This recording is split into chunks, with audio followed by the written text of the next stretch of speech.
प्रश्न 7। ठीक है, इस प्रश्न 7 में क्या दिया हुआ है, किसी चूड़ी की सहायता से एक वृत्त खींचिए, वृत्त के बाहर एक बिंदु लीजिए, इस बिंदु से वृत्त पर स्पर्श रेखाओं की रचना कीजिए। ठीक है, तो एक चूड़ी से एक वृत्त खींचना है। क्यों, इसमें डिफरेंस क्या है कि अभी तक हम लोग प्रकार से खींचते आते थे। जब हम लोग प्रकार से खींचते थे तो हमें पता होता था कि वृत्त का केंद्र बिंदु कौन सा है। अब हम लोग चूड़ी से खींचेंगे तो हम ये कैसे निकाल लेंगे कि वृत्त का सेंटर कहाँ है, यानी कि उसका केंद्र कहाँ है, ये हमें नहीं पता होगा। ठीक है, तो मेरे पास इस समय चूड़ी तो नहीं है, पर मेरे पास ये एक टेप है। ठीक है, मैं इससे खींच रही हूँ वृत्त।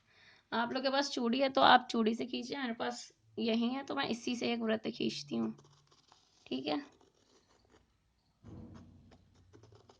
तो इससे एक वृत्त खींच गया।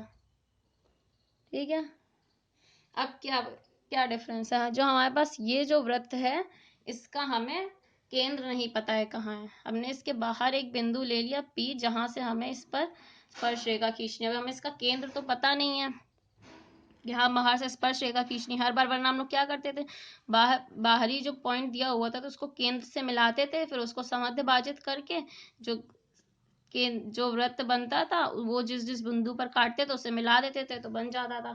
अब जब ये नहीं दिया हुआ है तब कैसे खींचेंगे। अब इसमें क्या करना होता है, अब इसमें देखिए, इसमें क्या होता है कि जो भी वृत्त दिया हुआ है उसमें हमें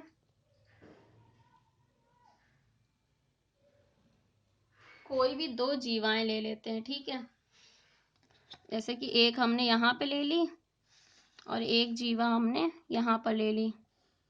ठीक है, इसको बोल देते हैं EF, इसको बोल देते हैं AB।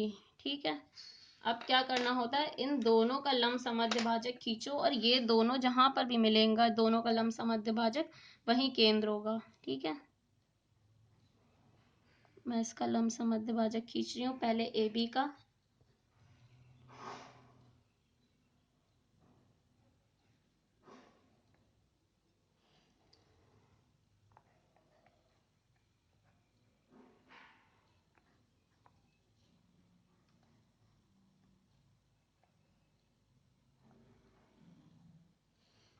ठीक है, अब इसको खींचते हैं, ये दोनों जहां पर मिलेंगे वहीं केंद्र बिंदु हो जाएगा।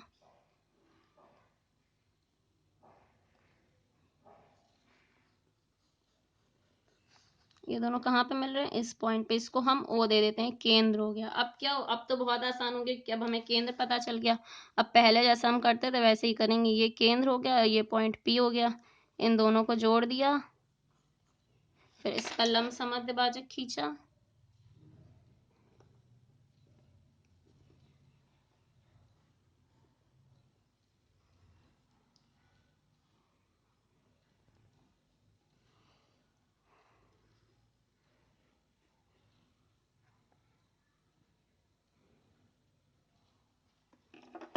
इसको जोड़ा,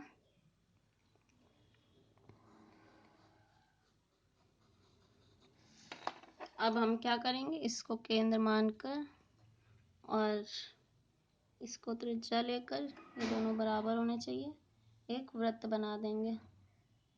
और ये वृत्त जो पहला जो हम लोग ने वृत्त चूड़ी से बनाया था, इसको जिस जिस बिंदु पर काटेगा उसको मिला देंगे। एक बिंदु ये हो गया और एक बिंदु तो यहीं आ गया हमारा B के पास ही, इन दोनों को मिला दिया। इसको हम क्या लिख सकते हैं, Q लिख सकते हैं, PQ, और इसको R बोल देते हैं। ठीक है,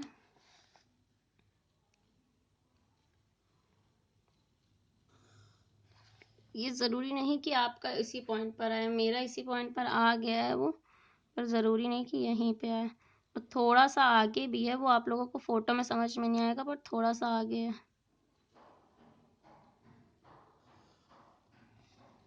ठीक है, PQ और PR, अब ये दोनों क्या हो गई, स्पर्श रेखाएं हो गई इसकी।